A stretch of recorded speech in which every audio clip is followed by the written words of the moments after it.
They wake up before they admit they're awake. Not fully, just enough to feel the absence. Enough to notice that no message came in during the night.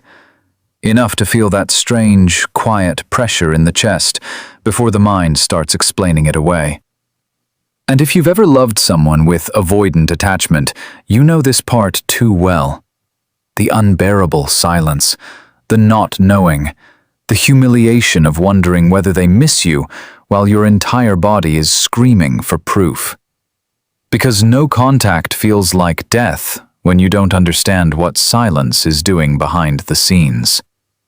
You think if they cared, they would reach out. You think if they loved you, they would fight the distance. You think silence means relief. But that is not always what silence means to an avoidant. And this is the brutal truth most people are too wounded to face. The more you chased them for reassurance, the less safe they felt inside their own nervous system. Not because your love was too much, not because your needs were wrong, but because every emotional demand, every attempt to get closer, every "can we talk?" or "why are you pulling away?" hit a system that already equates intimacy with pressure. So when no contact begins, it doesn't just create distance, it creates space. And space is where an avoidant finally starts to feel. Not all at once, not dramatically, not in the cinematic way anxious hearts fantasize about. At first, it feels like relief. That's the part no one wants to hear. The silence gives their body a break from the emotional intensity they didn't know how to regulate. The amygdala, the part of the brain scanning for threat, stops firing quite so loudly. Cortisol, the stress hormone that builds when emotional closeness starts to feel like obligation, begins to lower. Their nervous system unclenches. The pressure to respond, explain, soothe, define, commit, reassure, it fades. And for a little while, that relief can fool them into thinking they've moved on.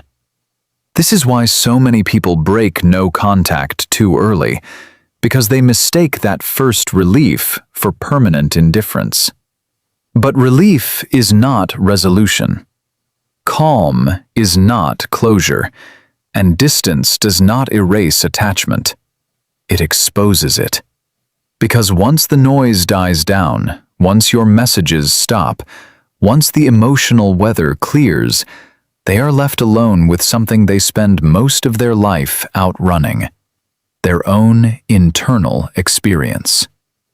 That is when you start appearing in the quietest places. Not always as longing at first, sometimes as a thought they try to brush off while making coffee. Sometimes as a flash of your face when a certain song starts playing in a grocery store. Sometimes as irritation, which is often grief wearing armor. Sometimes as that low-grade restlessness at midnight, when the room is dark and there is no one performing for them, no one demanding anything, no one to push against. And suddenly, the person they insisted was too much becomes the one presence their nervous system can no longer organize itself around. Because here is what many avoidants think about every day during no contact, even when they would never admit it. They think about whether you're still there. Not physically, psychologically. They think about whether your feelings survived the silence, whether they still matter to you, whether you're checking your phone, whether you've gone cold, whether you're finally done. This is one of the deepest contradictions inside avoidant attachment. They fear being consumed by love, but they also fear becoming forgettable. They pull away to breathe, then panic when the air no longer carries your scent. And they don't experience that panic the way anxious people do. It doesn't always look like tears, or confession, or some grand romantic return. Sometimes it looks like distraction, overworking, scrolling, sudden urges to go out, sudden urges to isolate more, randomly checking your social media and feeling something tighten in their stomach when you seem okay. Especially when you seem okay. That matters more than you think. Because during no contact, your silence becomes a mirror. And for the first time, they can't use your reactions to regulate their distance. They can't pull away and watch you chase. They can't disappear and then return to find emotional evidence that they still have access to your heart. They can't soothe themselves with your predictability. And that is when the power starts to shift. Silence is the core concept here. Not punishment, not manipulation, not a game. Silence, when it comes from self-respect, is psychological interruption. It breaks the old rhythm. Before no contact, they knew the dance. Pull away, feel guilty, come back just enough, leave again when intimacy rises. And every time you responded with more emotion, more urgency, more explanation, the pattern was fed. Dopamine kept dripping into the cycle, not from stable love, but from unpredictability. The push-pull itself became chemically charged. The uncertainty kept both nervous systems locked in obsession. But real silence changes the chemistry. It removes the immediate reward. It removes the reassurance that they can leave and still find you exactly where they left you. And now, something new happens. The mind that once used distance to feel control begins to associate distance with loss. That is when they start thinking about the details, the small things, the way you looked at them when they were quieter than usual, the softness in your voice when you asked if something was wrong, the moment they almost opened up but didn't, the text they never answered, the time you reached for them and they pretended not to need it. Avoidants often don't process emotional reality in the moment. In the moment, closeness can feel engulfing. Their body interprets vulnerability as danger, dependence as weakness, emotional need as a trap. So instead of sinking into connection, they detach from it. They intellectualize it, minimize it, delay it. They tell themselves they just need space, or you're asking for too much, or this doesn't feel right anymore. But later, much later, often in solitude, the emotional data returns, and it returns without anesthesia. This is why no contact can haunt them in ways they never expected. Because now they are not reacting to your emotions, they are finally encountering their own.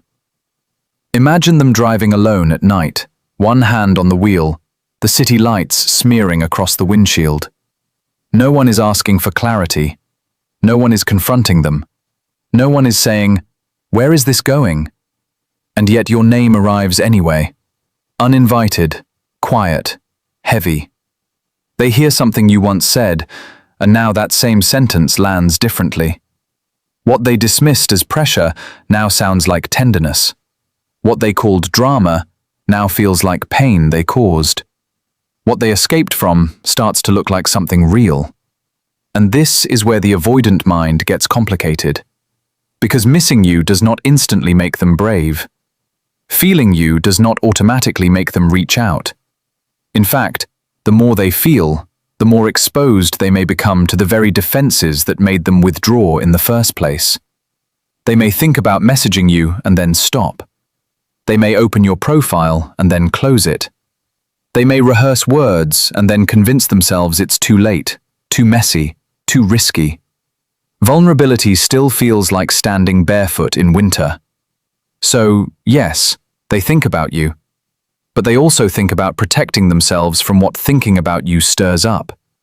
They think, what if I message and get ignored? They think, what if they've moved on? They think, what if I pull them back in and disappoint them again? They think, what if I actually need them more than I wanted to believe? That last one is often the hardest. Because avoidant attachment is not a lack of feeling, It is a fear of what feeling requires. It is the body learning, often very early, that needing people is dangerous. That closeness comes with intrusion, shame, control, disappointment, or loss of self. So they build an identity around independence. They become the one who is fine, the one who doesn't need much, the one who stays cool, the one who can leave before being left. But no contact threatens that identity, because when you are truly gone, emotionally unavailable, no longer reaching, no longer proving your devotion, their false self doesn't feel powerful anymore. It feels alone. And that loneliness is not simple. It is layered. Part of them misses you. Part of them misses how you made them feel chosen. Part of them misses the emotional home they never knew how to live in.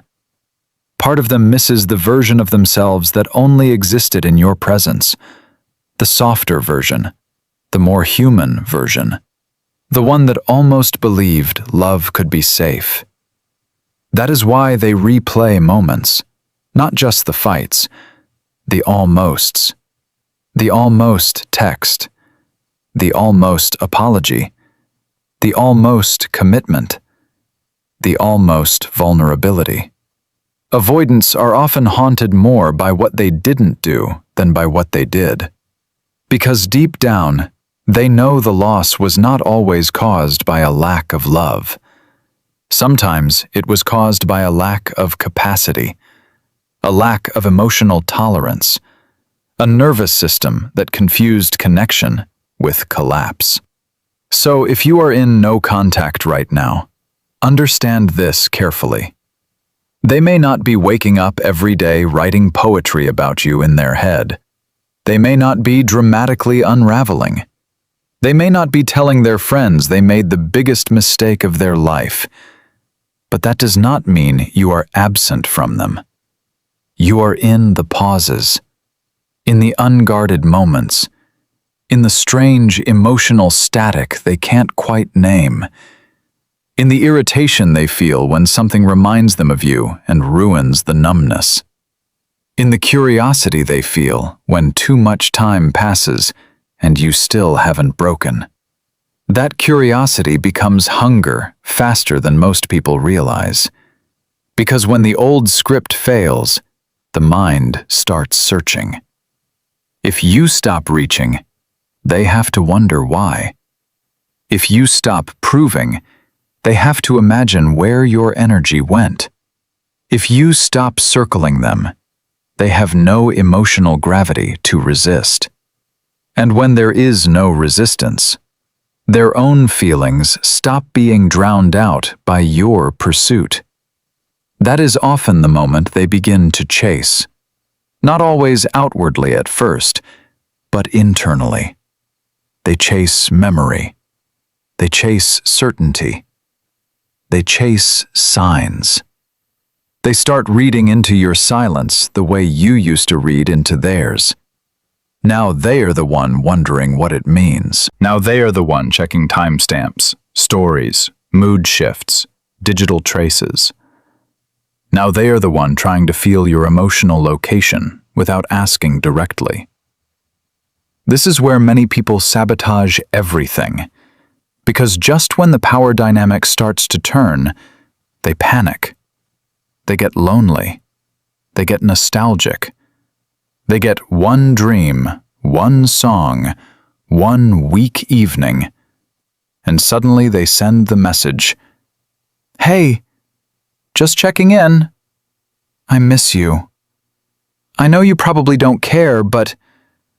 And the entire nervous system lesson gets interrupted, because you gave them relief before they had to move through the discomfort that creates awareness. You fed the old pattern right when it was starving. This does not mean silence is a weapon.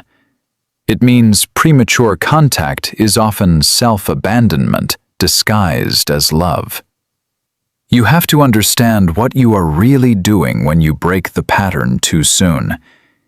You are telling your body that their temporary withdrawal is more important than your permanent dignity. You are choosing access over alignment. You are volunteering to be emotionally available to someone who has not yet proven they can emotionally remain. And that is not devotion. That is survival. It is the younger part of you begging, "Please don't leave me with myself." But this season was never only about what an avoidant thinks during no contact. It is also about what you finally learn. You learn that your worth cannot depend on someone else's nervous system capacity. You learn that chemistry without safety is not intimacy. You learn that being deeply affected by someone does not mean they are deeply equipped to love you. You learn that the urge to rescue connection can be more addictive than the connection itself. And when you hold no contact long enough, something sacred begins happening inside you too. At first, silence feels like withdrawal. Then it becomes clarity. Then it becomes strength. Then, one day, it becomes peace. Not because you stopped caring, but because you stopped bargaining with your own value. That is the real shift. Because the most magnetic thing in the world to an avoidant is not your pain, not your pleading, not your perfect words. It is your emotional non-reactivity rooted in self-respect. It is the moment they realize you are no longer available for half love, half presence, half chosen spaces. It is the moment they feel your energy detach from the role they counted on you to keep playing. That is when they feel you the most, when you are no longer reaching to be felt. And if they do come back, this is the warning. Do not confuse renewed attention with transformed capacity. Missing you is not the same as being ready for you. Wanting access is not the same as being able to offer safety. Nostalgia is not repair. Regret is not emotional maturity. If they return, watch the nervous system, not the words. Watch whether they can stay when feelings rise. Watch whether they can tolerate closeness without punishing you for needing. Watch whether they can communicate before disappearing. Watch whether accountability exists when discomfort enters the room. Because some avoidants come back when they feel loss, but only the healed ones stay when they feel intimacy. And your job is not to decode potential forever. Your job is to become someone who no longer auditions for love. So, yes, during no contact, they think about you. They think about the silence. They think about whether you still care.